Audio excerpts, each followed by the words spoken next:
Saber Direito desta semana é com o professor Danilo Montemurro e o curso é sobre processo civil.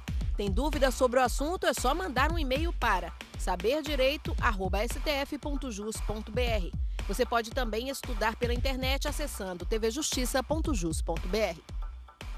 Olá, meus amigos, minhas amigas, meu nome é Danilo Montemurro, advogado e professor.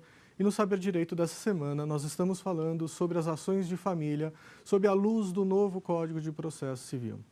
Nessa semana, na aula passada, nós falamos sobre o capítulo das ações de família, capítulo esse inaugurado e inédito pelo novo Código de Processo Civil, pelo Código projetado. Falamos também sobre o polêmico Instituto da Separação. Na aula de hoje, nós falaremos sobre as ações de família, mas iniciadas, promovidas de forma consensual, de forma amigável, ou seja, aquelas ações inseridas no capítulo das jurisdições, do procedimento das jurisdições voluntárias. Muito bem, pessoal. O primeiro artigo do capítulo das jurisdições voluntárias, aliás, o procedimento de jurisdição voluntária, ele vai tratar de procedimentos de natureza não contenciosa, ou seja, de procedimentos que não há litígio, as partes iniciam amigavelmente. E há a existência deste procedimento porque certos atos da vida civil, certos atos particulares, é necessário que você tenha a bênção do Estado, é necessário que você bata a porta do Estado e peça a sua autorização para praticar algum ato. Por exemplo, o divórcio. O divórcio, se você pretende se divorciar, não é simplesmente vai até o cartório onde está assentada sua certidão de nascimento e fala para o escrivão que você não quer mais casar, que as partes acordaram, que vocês se separaram e para ele averbar ali o divórcio. Não é assim que funciona. Você necessariamente precisa de um procedimento, você precisa de uma autorização do Estado, autorização da lei para que você tenha, para que você alcance esse objetivo. Você tem duas opções, eu dei o exemplo no divórcio, você tem duas opções, ou pela via extrajudicial, um instituto novo trazido recentemente para o nosso instituto jurídico, e você tem a via judicial. Na via judicial você bate as portas do Estado e na extrajudicial você resolve por via de escritura pública. O procedimento da jurisdição voluntária, ele iniciou aí uma teoria de que, na verdade, jurisdição voluntária não é jurisdição, que jurisdição voluntária é um ato administrativo, é um ato de que você usa o Poder Judiciário, usa a máquina do Poder Judiciário para um procedimento meramente administrativo, uma vez que não há litígio, uma vez que não há uma decisão judicial dizendo o direito sobre uma das partes. A teoria moderna, isso é bom vocês saberem, até por uma questão de prova de concurso público, a teoria moderna entende que não, que jurisdição voluntária é sim jurisdição, que jurisdição voluntária tem partes, que jurisdição voluntária tem o dizer o direito e, principalmente, jurisdição voluntária pode se iniciar um processo de forma consensual e nada impede que no meio do caminho ele se converta em litigioso. Um exemplo clássico do que eu estou falando é a alienação judicial. A alienação judicial é um dos procedimentos de jurisdição voluntária que se inicia de forma consensual, mas no meio do caminho pode ser que haja aí um litígio entre as partes, por exemplo, o valor do bem. As partes podem discordar, pode haver um dissenso com relação ao valor dos bens, tornando aquele procedimento que se iniciou consensual em litigioso. Portanto, a teoria moderna, a teoria atual, admite que sim, jurisdição voluntária é jurisdição, ela diz o direito. E no capítulo da jurisdição voluntária, ele é dividido em algumas seções. A seção 1 trata das disposições gerais, a 2 trata da notificação e interpelação, a 3 trata da alienação judicial e a 4 trata de divórcio, separação, extinção de união estável e alteração de regime de bens, tudo, lembrando, pelo viés consensual. Aquele aluno mais atento deve estar percebendo que o capítulo da jurisdição voluntária, as ações tratadas no capítulo das ações de jurisdição voluntária é diferente daquelas ações descritas no capítulo das ações de família, descrito no procedimento de jurisdição contenciosa, que nós falamos na aula passada. Então vamos discorrer um pouquinho sobre esta diferença para que vocês entendam. Em ambos os capítulos tratam de divórcio, tratam de separação e extinção de união estável. Mas no capítulo da jurisdição voluntária fala só em extinção de união estável. E o que acontece com o reconhecimento da união estável? Nós estamos falando lá na outra ação, na aula passada, de jurisdição contenciosa, de ação que se iniciou pela forma litigiosa, pela forma não consensual. E se iniciou de forma não consensual, pode não haver espontaneamente o reconhecimento de uma união estável, necessitando que a parte se vale de um processo judicial, que a parte socorra do Poder Judiciário para que haja a declaração desta união estável. Procedimento consensual, isso não faz sentido existir, uma vez que o reconhecimento da união estável pode ser espontâneo. Aliás, o reconhecimento da união estável pode ser um ato informal, assim como é a união estável. União estável é um ato informal, é algo que vive a informalidade, não há um preceito jurídico que inicia, que estabelece o início e que estabelece o fim. Você tem mecanismos para isso, mas não é entabulado como o casamento civil, por exemplo, que é um ato formal. E se o reconhecimento da união estável é algo que pode ser espontaneamente feito sem a necessidade de um processo judicial, não há por que ele estar aqui. O procedimento de jurisdição voluntária, ele pede que um ato da vida civil, um ato particular, tenha o aval do Estado, tenha o reconhecimento e a observância do Estado. Por isso, não está aqui. Nós falamos aqui de alteração de regime de bens. Lá, na ação iniciada pelo procedimento da jurisdição contenciosa, não está. Não tem alteração de regime de bens. Por uma razão muito simples, a alteração de regime de bens não pode ser feita de forma litigiosa. Se as partes decidiram um regime, ele vai ser assim de forma irrevogável, até que as partes consensualmente decidam de forma diversa. Nós vamos ver isso mais para frente. Portanto, não há por que essa figura da alteração de regime de bens estar presente nas ações de jurisdição contenciosa. Lá também nós falamos de filiação e aqui não falamos de filiação, pela mesma razão. Você não precisa do Estado, você não precisa bater a porta do Estado para pedir o reconhecimento de uma paternidade, por exemplo. Ela é feita de forma espontânea e basta ir ao cartório. Muito bem. O capítulo 4, pessoal, ele se inicia pelo artigo 731. E o artigo 731 trata do divórcio e da separação consensual. Vamos abrir um parênteses aqui, pessoal, para a gente entender uma questão comparativa ao vigente código, ao atual código. O atual código, esta norma, o artigo 731, ele faz correspondência, ele corresponde ao artigo 1120 do atual código. E o artigo 1120 do atual código fala que a mesma coisa, só que é para se alcançar o procedimento da separação judicial. Ele é omisso com relação ao divórcio. E aí, professor? Então, no atual Código de Processo Civil, se as partes querem o divórcio, se as partes pretendem o divórcio, não tem um procedimento definido, não está no Código de Processo Civil, como é que ela vai fazer? Isso é resolvido pelo artigo 40, parágrafo 2º da Lei de Divórcio. Este artigo, parágrafo 2º, disciplina que os dispositivos tratados no 1120, que falam sobre separação, que tratam sobre separação, servirão também para o divórcio. Então, no atual Código Civil, utilizamos por força do artigo 40, inciso, parágrafo 2º da Lei de Divórcios, o artigo 1120.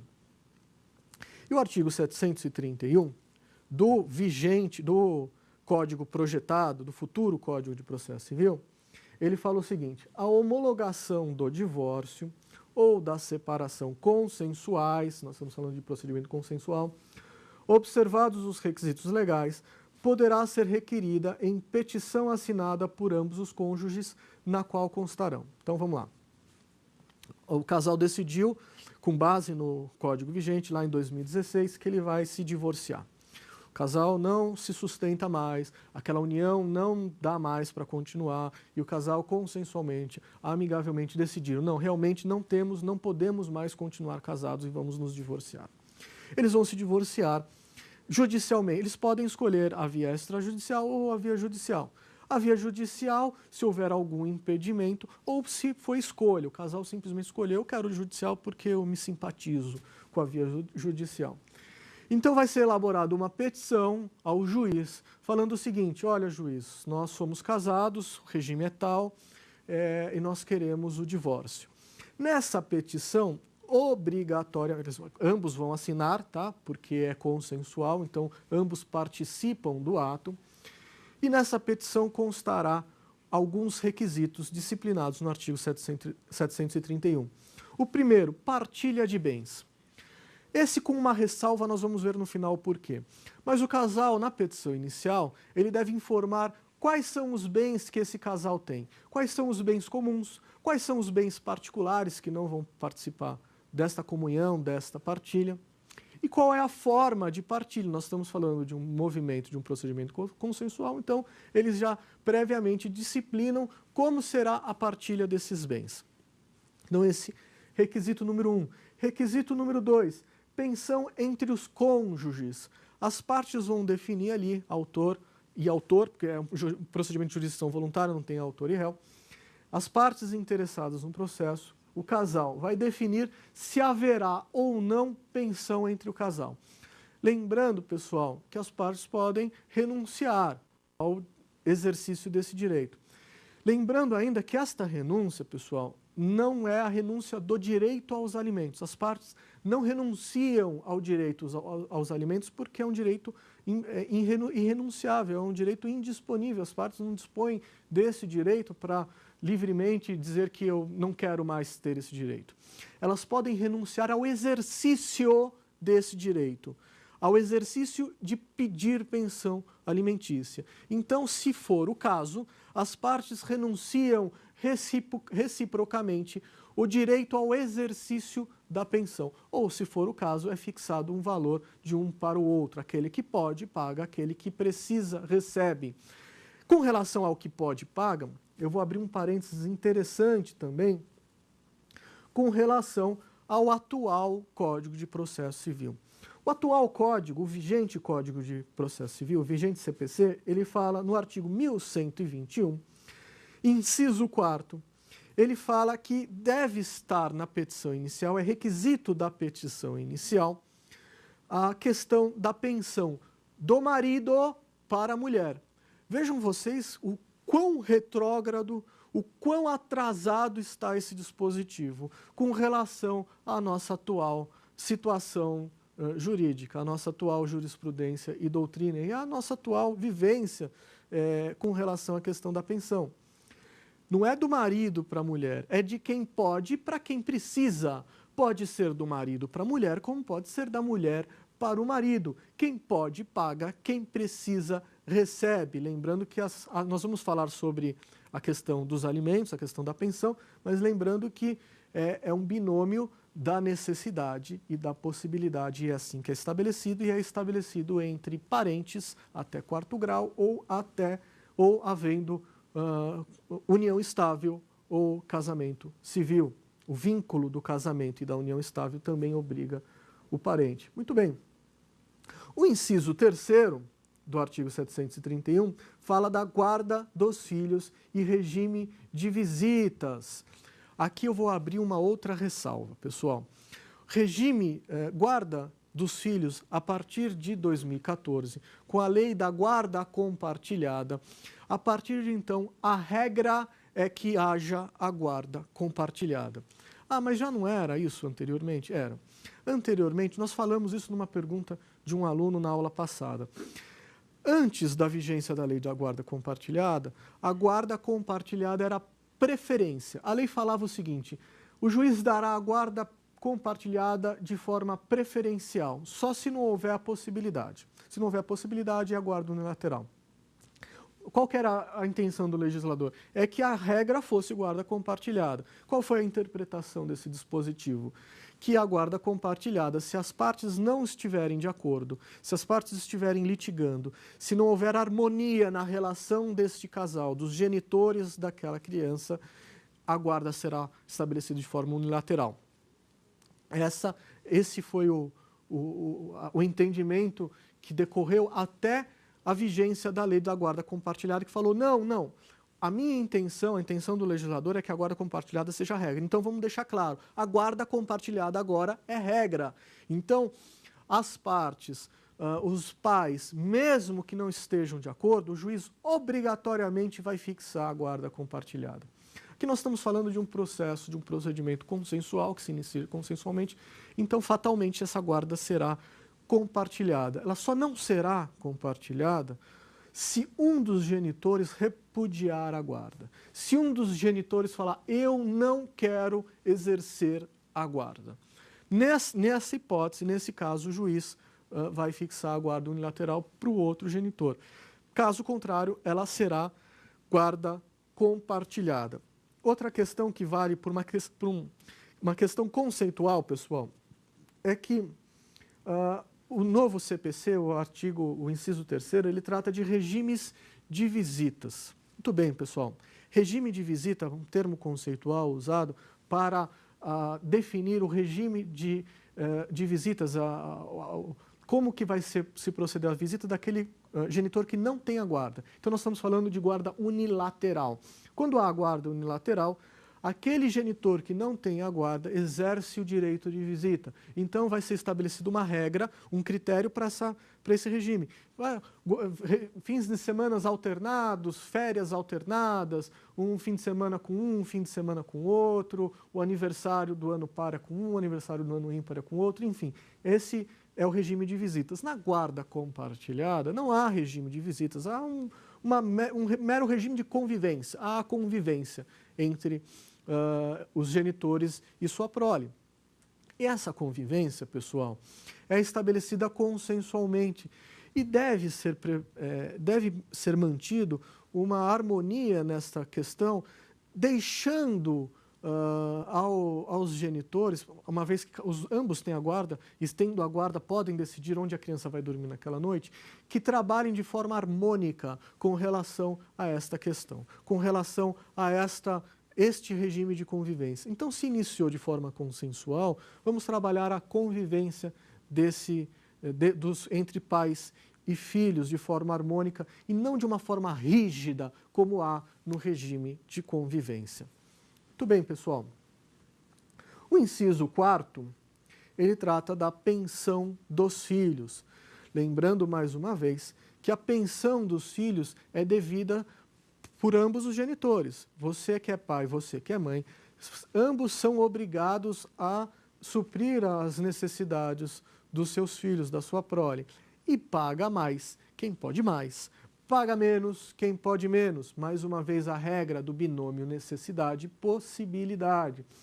Então, na petição inicial, deve ser trazido também esta questão da guarda dos filhos. Resumindo, pessoal, o artigo 731 traz requisitos da petição inicial, muito importante. 1. Partilha de bens. 2. Pensão entre cônjuges. 3. Guarda dos filhos e regime de visitas. E 4. Pensão dos filhos. Eu falei inicialmente que o inciso 1º, com relação à partilha de bens, tinha uma ressalva, e essa ressalva está no parágrafo único do artigo 731. E o parágrafo único traz o seguinte: pode haver a partilha litigiosa depois. O parágrafo único vai falar o seguinte: se o casal pretende o divórcio, está tudo consensual, ou seja, o divórcio é consensual, eles definiram que vão se divorciar, a pensão entre os cônjuges é consensual, a guarda dos filhos, a pensão dos filhos, tudo consensual, menos partilha de bens. A partilha de bens eles não estão definindo, não estão de acordo. O juiz pode decretar o divórcio, pode estabelecer toda essa definição para depois definir para depois processar a parte da partilha, postergar a parte da partilha. Pessoal, abra oportunidade então para a nossa primeira pergunta. No processo iniciado de forma litigiosa, se houver acordo na audiência, será observado o disposto no artigo 729? O processo iniciado de forma litigiosa, que nós tratamos lá nas ações de família, ela pode e deve, o próprio capítulo, ele trabalha essa questão de desenvolver aquele processo que iniciou de forma litigiosa, ele trabalha o máximo possível, todos os mecanismos possíveis e imagináveis, para que isso se converta em consensual. Convertendo-se em consensual, será observado o capítulo da jurisdição voluntária. Porém, não vai ser feito isso na petição inicial. O artigo 731 não vai vigorar, uma vez que a petição inicial lá no processo litigioso iniciou de forma litigiosa. Então, não foi seguido esses requisitos, foi seguidos os requisitos lá. Mas na conversão disso em acordo, vai ser observado todas essas questões. Por exemplo, num divórcio, vai ser observada a partilha de bens, vai ser observado a guarda e visita dos filhos, a pensão entre os cônjuges e a pensão entre os filhos. Essa disciplina, esta definição pode ser feita na petição de acordo entre o casal, no documento de acordo extrajudicial, caso seja feito, ou até mesmo numa ata de audiência, caso o acordo seja feito em audiência. Muito bem, pessoal, dando prosseguimento, o artigo seguinte, o artigo subsequente, é o artigo 732, e ele vai tratar do processo de homologação de união estável. Olha a novidade trazida aí pelo CPC.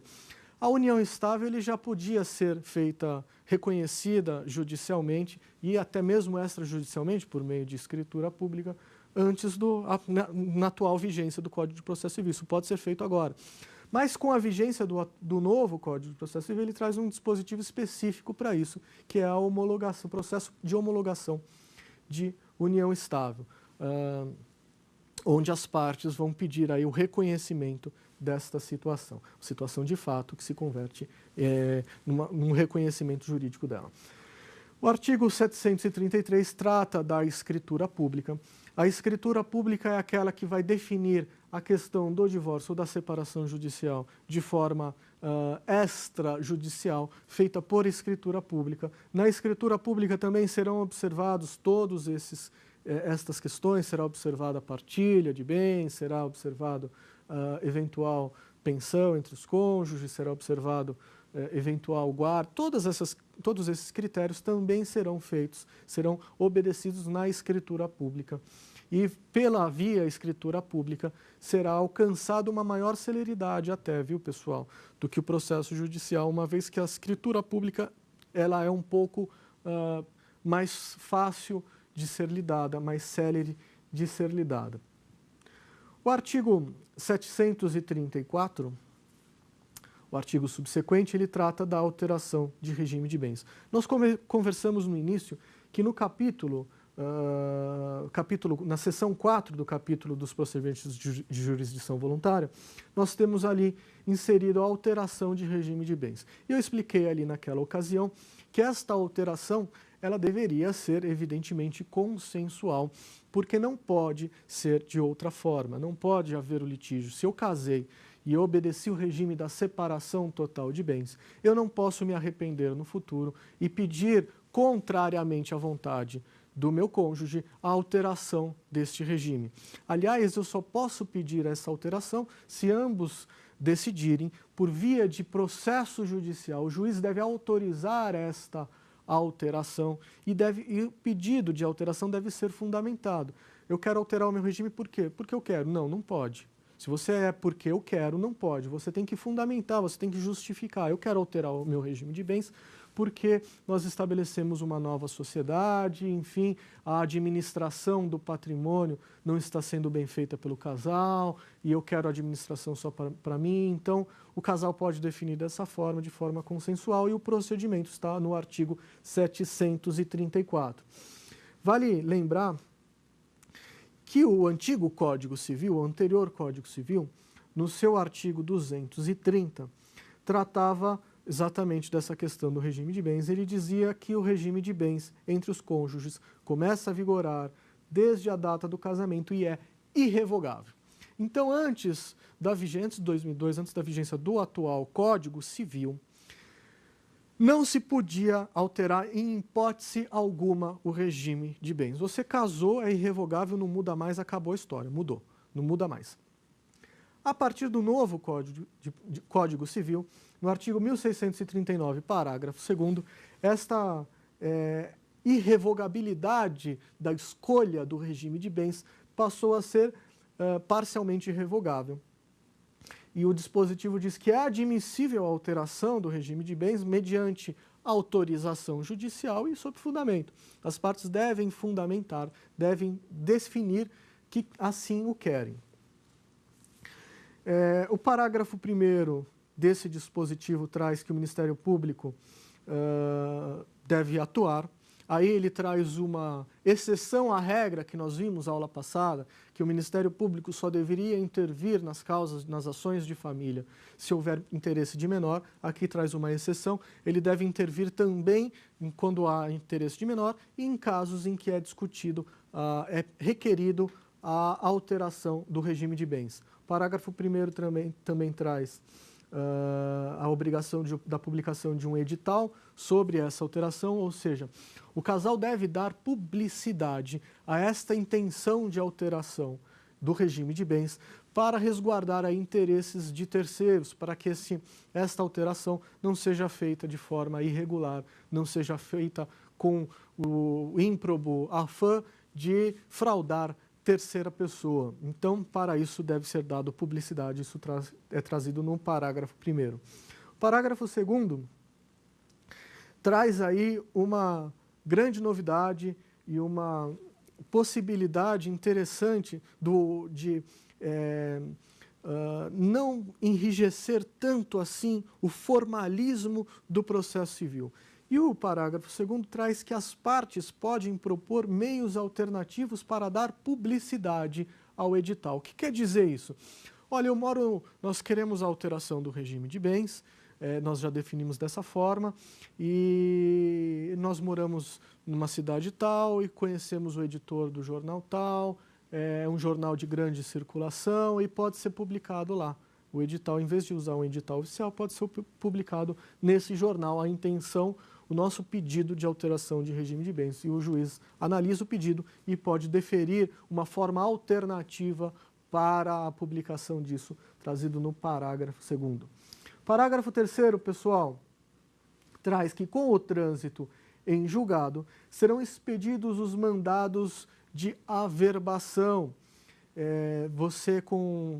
O juiz decide, autoriza a alteração desse regime, essa decisão transita em julgado após a expedida dos mandados de averbação. Averbação para o registro de casamento, para que conste lá a alteração desse regime de bens. O registro imobiliário, por exemplo, para que conste a alteração desse regime de bens, se for o caso. Enfim, todas as averbações serão expedidas para que surta efeito esta alteração no regime de bens. Muito bem, pessoal, eu abro agora a oportunidade à nossa segunda pergunta do dia. A escritura do divórcio precisa ser homologada pelo juiz? E se a esposa estiver grávida?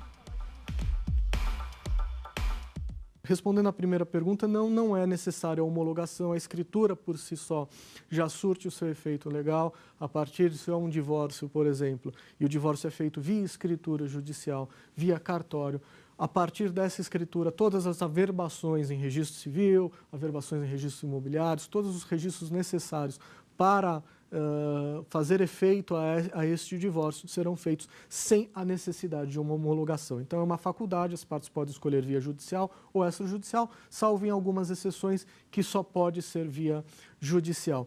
E com relação à segunda pergunta, o Código nos traz uma grande novidade com relação à possibilidade de escritura pública. A escritura pública, ela pode ser feita quando? Processo judicial, quando o divórcio, as partes, não tiver incapaz ou menor, quando as partes estiverem de acordo, isso já é o que vale hoje, tá? E no novo Código de Processo Civil ele vai trazer uma terceira hipótese, que é quando houver interesse de nascituro. Interesse de nascituro, pessoal, leia-se, interesse de uma criança que está por nascer. Uma criança que ainda está sendo gerada pela mãe, ainda está na barriga da mãe, isso é um nascituro. Então, se um dos cônjuges, se o casal decide o divórcio e a mulher está grávida, esse divórcio obrigatoriamente tem que ser feito via judicial, não pode ser feito por escritura pública. Muito bem, pessoal, dando prosseguimento à nossa aula, nós encerramos agora as ações de família processadas pelo rito da jurisdição, pela jurisdição voluntária, pelo processo consensual. E nós vamos falar da seção número 5 do capítulo das jurisdições voluntárias. Nós ainda estamos falando sobre jurisdição voluntária, mas não mais sobre ações de família. Nós vamos falar sobre os testamentos e os codicilos. Vamos entender como lidar no processo, como se dá o procedimento com relação a essas duas questões.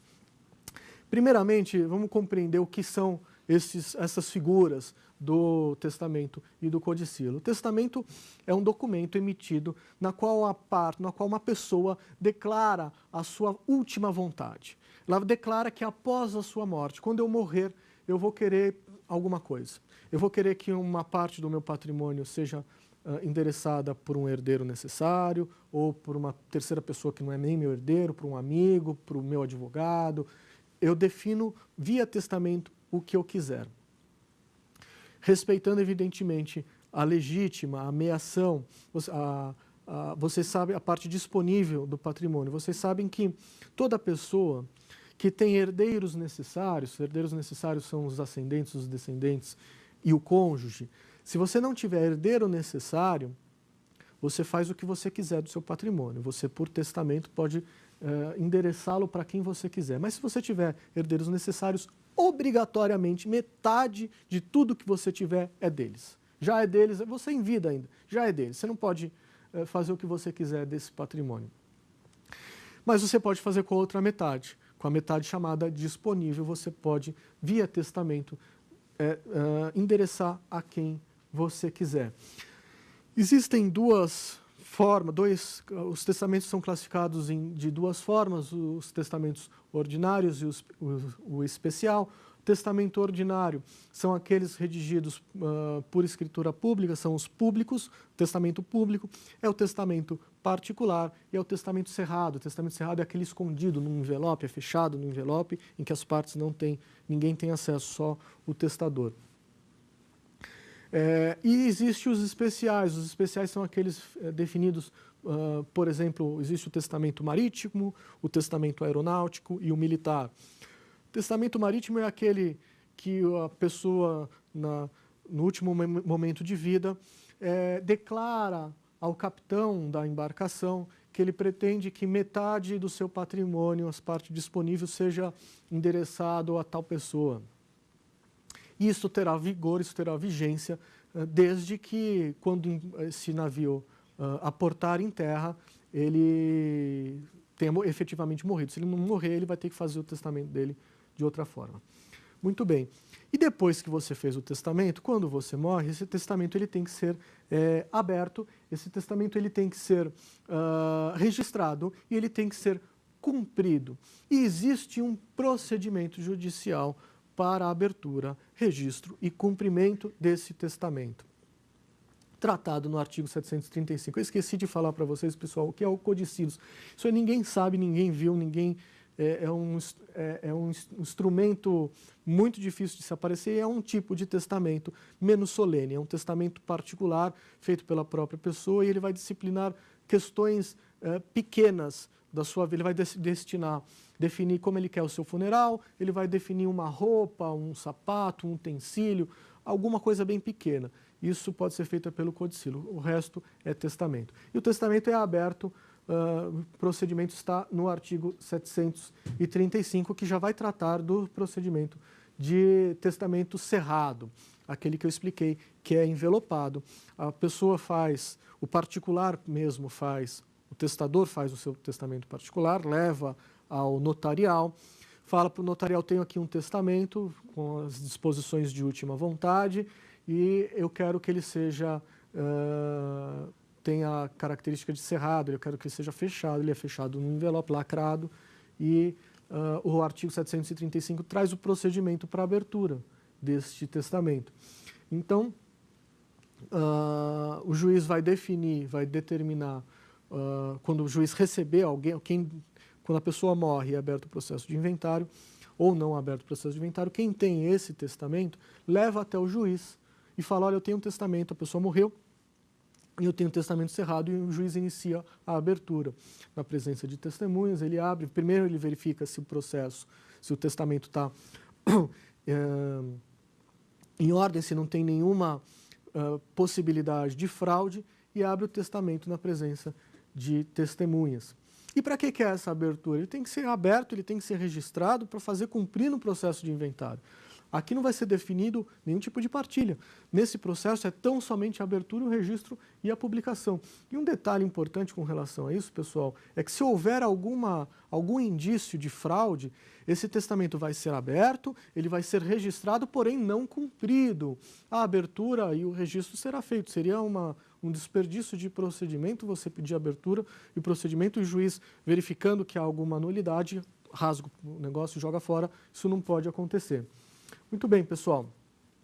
O pedido de cumprimento está no artigo 736, então, aberto o processo de inventário, ele vai ser determinado o seu cumprimento, o juiz vai determinar que ele seja cumprido no processo de inventário. É expedido uma certidão de testamento, lá contendo as especificações e a ordem daquele testamento, para que seja efetivamente cumprido. O artigo 737, na sequência, trata do testamento particular. O testamento particular é aquele que é feito pelo próprio testador, na presença de 3 testemunhas, e o seu procedimento está no artigo 737. Muito bem, pessoal. Isso que trata a seção número 5 é a seção número 6, subsequente dos procedimentos de jurisdição voluntária, vai tratar da herança jacente. O que é herança jacente? É a herança que jaz, é a herança que foi. A pessoa é uma pessoa sozinha, ela não tem amigos, ela não tem família, ela não tem herdeiros nenhum, ela não tem descendentes nenhum, não tem cônjuge, é sozinha, mas tem bens. O que acontece com esses bens quando essa pessoa morre? Não tem herdeiro nenhum para receber, não foi feito testamento nenhum, não tem ninguém. Esses bens vão para o Estado. Esses bens são incorporados pelo Estado e o procedimento está definido no artigo 738, onde, no primeiro momento, a arrecadação desse bem, a arrecadação de todo o espólio dessa pessoa que morreu, é nomeado um curador, é nomeado uma pessoa que vai administrar, o juiz nomeia uma pessoa que vai administrar esse espólio, esse patrimônio, está no artigo 739, é feito o arrolamento de bens, está no artigo 740, vai ser numerado o que é que essa pessoa deixou de bens, o que é que ele trouxe de bens. O artigo 741, próximo passo, é elaborado um edital de convocação para habilitação. O que quer dizer isso, pessoal? Bom, aparentemente, essa pessoa que morreu não tem herdeiros nenhum. Mas, por via das dúvidas, vamos publicar um edital, porque quem sabe um eventual herdeiro dessa pessoa, além dos editais, ele lê todo dia o edital, ele vai conhecer a existência desse processo de herança jacente e pode se habilitar lá, falar, opa, eu sou herdeiro, eu quero me habilitar a esse procedimento. O último, artigo 742, é a alienação dos bens. Então, se não houve, ninguém se habilitou como herdeiro, ninguém vai receber esses bens, os bens serão alienados judicialmente e o dinheiro será transferido para a União. A seção número 7, subsequente, trata dos bens dos ausentes. Lembrando, pessoal, ainda estamos no procedimento de jurisdição voluntária, ok? O item 7 fala dos bens dos ausentes. O que são bens dos ausentes? Aquela pessoa saiu para comprar cigarro e nunca mais voltou. ela está ausente. Não sabemos o paradeiro dela, não sabemos se ela está viva, se está morta, simplesmente não sabe. Decorreu 20 anos, essa pessoa não sabemos mais dela. Mas ela tem bens aqui, ela tem patrimônio. Então, os herdeiros, as pessoas que detêm a possibilidade de receber esses valores, irão fazer esse pedido de declarar. Primeiro, elas precisam da declaração de ausência, eles precisam judicialmente que o Estado reconheça que essa pessoa realmente é ausente. Haverá a nomeação de um curador, haverá a arrecadação dos bens, como lá na herança jacente, e será feito um edital. Abriu esse edital tem duração de 1 ano. 1 ano depois, abre-se a sucessão, processo de sucessão para os demais herdeiros. A seção número 8, pessoal, ainda na jurisdição voluntária, trata das coisas vagas, trata das coisas achadas. No Brasil, o achado não é roubado, mas você perder alguma coisa não quer dizer que você perdeu o direito a essa propriedade. Você perder alguma coisa não quer dizer a extinção desse direito. Então, se você acha alguma coisa, evidentemente, de uma importância maior, de um valor maior, você tem um procedimento das coisas vagas para torná-lo próprio. É o procedimento que você vai convocar o eventual proprietário. Se ele não aparecer, o bem achado passa a ser seu. Aí sim nasce a extinção da obrigação. E para terminar, pessoal, a seção número 9 trata da interdição. Muito bem, pessoal. Esse aqui eu vou dedicar um pouco mais de cuidado nesta sessão. É a última sessão da jurisdição voluntária e vai tratar da interdição. Esta sessão, esta parte no dispositivo, ela teve uma influência muito grande no Estatuto das Famílias. Aqui eu quero abrir um capítulo específico sobre essa questão do Estatuto das Famílias, porque existem 2 estatutos das famílias. Na verdade, um é o Estatuto da Família e o outro é o Estatuto das Famílias. E existe uma certa confusão em relação a eles. O Estatuto das Famílias é um estatuto de iniciativa do Senado, por iniciativa da senadora Lídice Maia. O projeto-lei é o 470 de 2013, e é um estatuto complexo, bem elaborado, dinâmico, e que o novo Código de Processo Civil trouxe muita coisa desse estatuto, inclusive essa seção da interdição, o capítulo das ações de família também foi herdado do Estatuto das Famílias, e é um estatuto muito importante, uma legislação muito importante. Nós temos também o Estatuto da Família, é o projeto-lei 6.583 da Câmara do deputado Anderson Ferreira. Nesse projeto-lei é estabelecido a flexão da palavra em plural e singular, traduz bem a diferença entre os dois. Enquanto no primeiro é reconhecido um sem número de entidades familiares, como a homoafetiva, como a poliafetiva, como outras formas de família, o Estatuto da Família não reconhece somente a entidade familiar, aquele composto entre um homem e uma mulher, o estabelecimento da entidade familiar heteroafetiva. Existem esses dois. E o importante para a gente, para as nossas aulas, é o projeto senatorial da senadora Lídice Mata, que vai tratar do Estatuto das Famílias. É esse que parte do Código de Processo Civil foi espelhado. Muito bem, pessoal. O que é processo de interdição? Por que tem esse processo de interdição? Uma pessoa que não ostenta a capacidade civil, uma capacidade regular civil, de decidir pelos seus próprios atos, seja uma criança, seja alguém que possua algum tipo de deficiência física ou mental, ela poderá se valer deste procedimento para se proteger. E quem vai propor esta ação para a sua própria proteção é algum dos legitimados. As pessoas estão especificadas na lei em ordem preferencial no artigo 747. O artigo 747, pessoal, traz algumas novidades. Então, primeiro, quem é a primeira pessoa que vai pedir a interdição de alguém? Essa primeira pessoa é o cônjuge ou o companheiro. Olha aí a figura do companheiro, a novidade trazida aí pelo CPC, o reconhecimento da entidade familiar na união estável, tá aí no inciso 1º. 2, parentes ou tutores, ou seja, se não houver cônjuge ou companheiro, ou se esse não fizer, parentes ou tutores podem fazer, são legitimados para propor a ação de interdição. Terceiro lugar, quem é que está aí habilitado?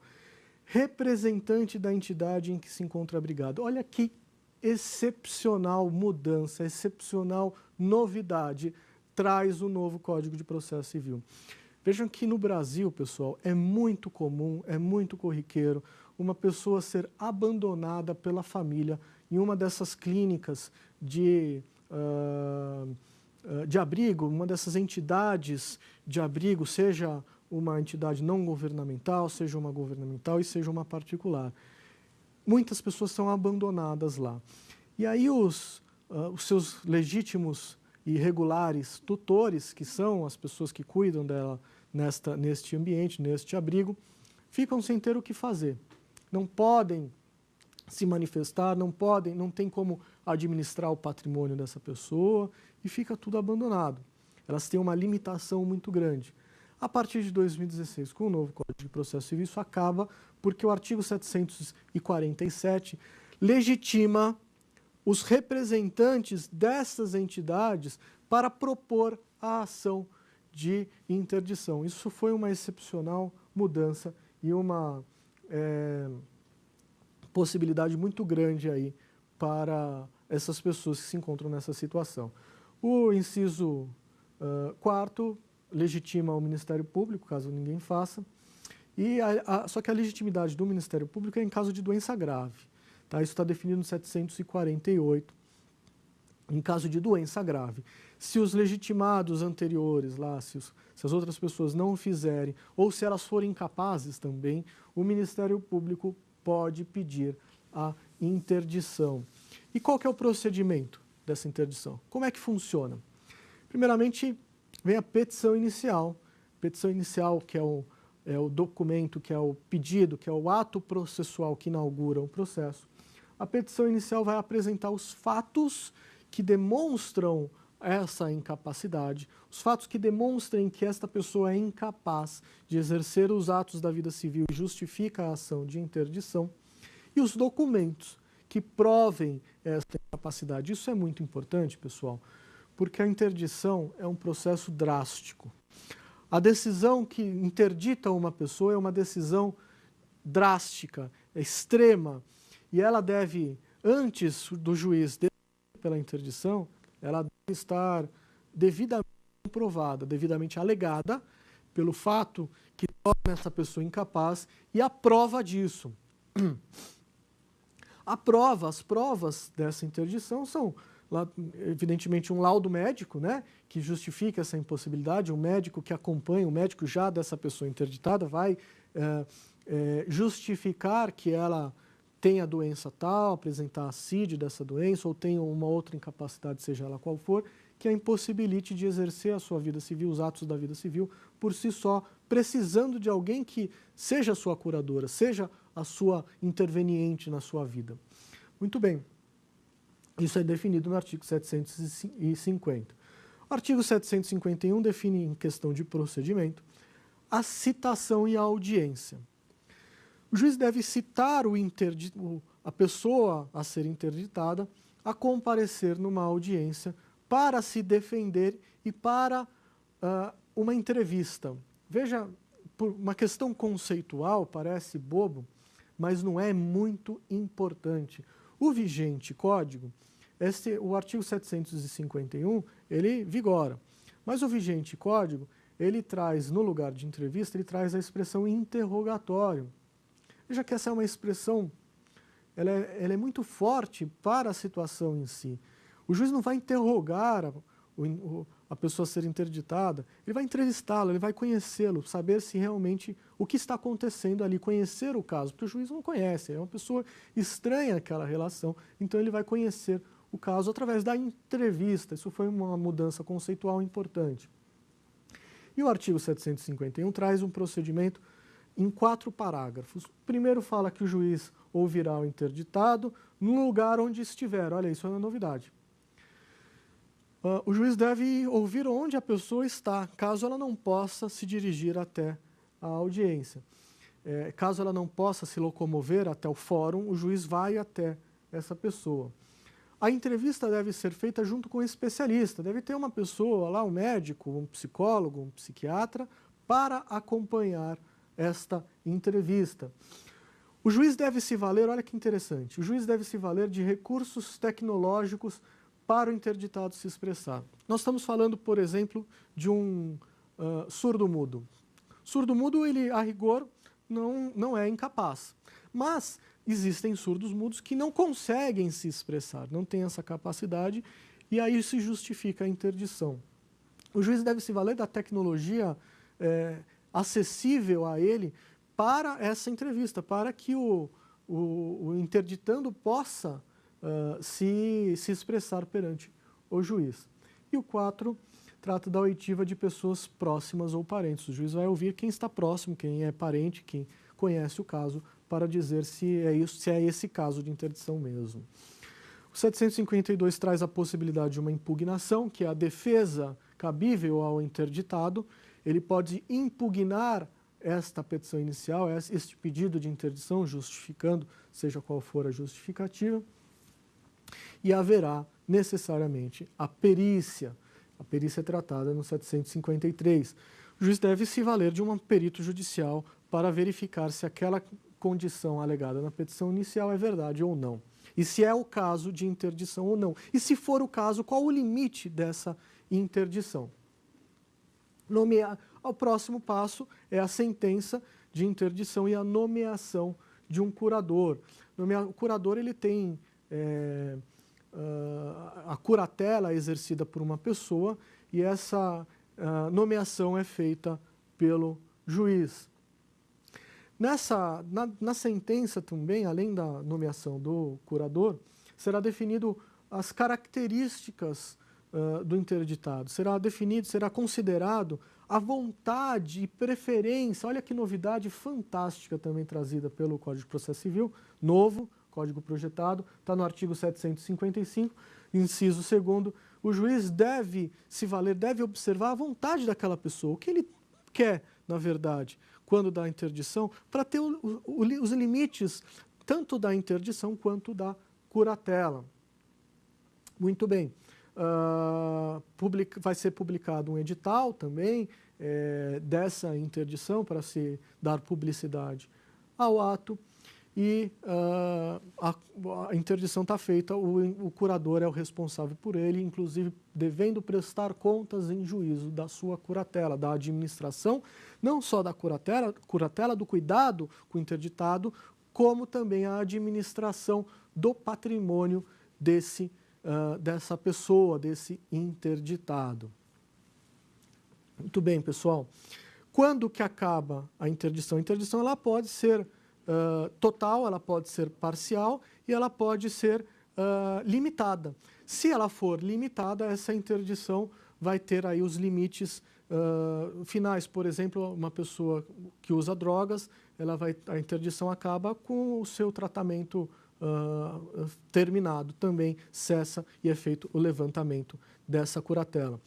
Muito bem, pessoal, a sentença da interdição é uma sentença constitutiva com efeitos ex nunc, ou seja, ela constitui uma situação e os efeitos dela é até a publicação da sentença, não anterior, não volta anterior. Se o ato foi praticado antes disso, ele vai ser confirmado, salvo se não foi usado a boa-fé. Muito bem, pessoal. Termino a aula por aqui e abro oportunidade à nossa terceira pergunta. O pedido de levantamento da interdição é feito no próprio processo que a determinou? E quem pode pedir esse levantamento? pedido de cessão, de levantamento dessa interdição, que é o pedido de acabou a interdição, não há mais a razão para a existência dessa interdição, pode ser feito, é feito no próprio processo que declarou essa interdição, até para que o juiz conheça o caso e tenha acesso ao processo que levou a essa decisão de interdição. Ele é feito por uma pessoa interessada, normalmente pelo próprio interditado. O próprio interditado pode pedir essa interdição ou por algum dos legitimados definidos no novo CPC. Feita este levantamento, o juiz acaba a sessão e a pessoa não terá mais limitado o seu direito civil. Muito bem, pessoal. Na aula de hoje nós falamos sobre as ações de família de natureza consensual, as ações de família inseridas no procedimento, no capítulo do procedimento de jurisdição voluntária. Falamos um pouquinho também, fugimos um pouco sobre a questão das ações de família e falamos um pouquinho sobre as ações ainda de jurisdição voluntária, ainda no procedimento de jurisdição voluntária e trazidas no novo Código de Processo Civil, como o inventário, o procedimento de abertura do inventário, a herança jacente. Nós falamos sobre a questão da interdição, processo muito importante para o novo procedimento para o novo Código de Processo Civil. Nós comentamos as novidades trazidas aí pelo novo Código de Processo Civil, o que permaneceu o mesmo e o que foi alterado. Convido vocês a assistirem a nossa próxima aula. Agradeço a presença de todos. Muito obrigado. Tem dúvida sobre o assunto? É só mandar um e-mail para saberdireito@stf.jus.br. Você pode também estudar pela internet acessando tvjustiça.jus.br.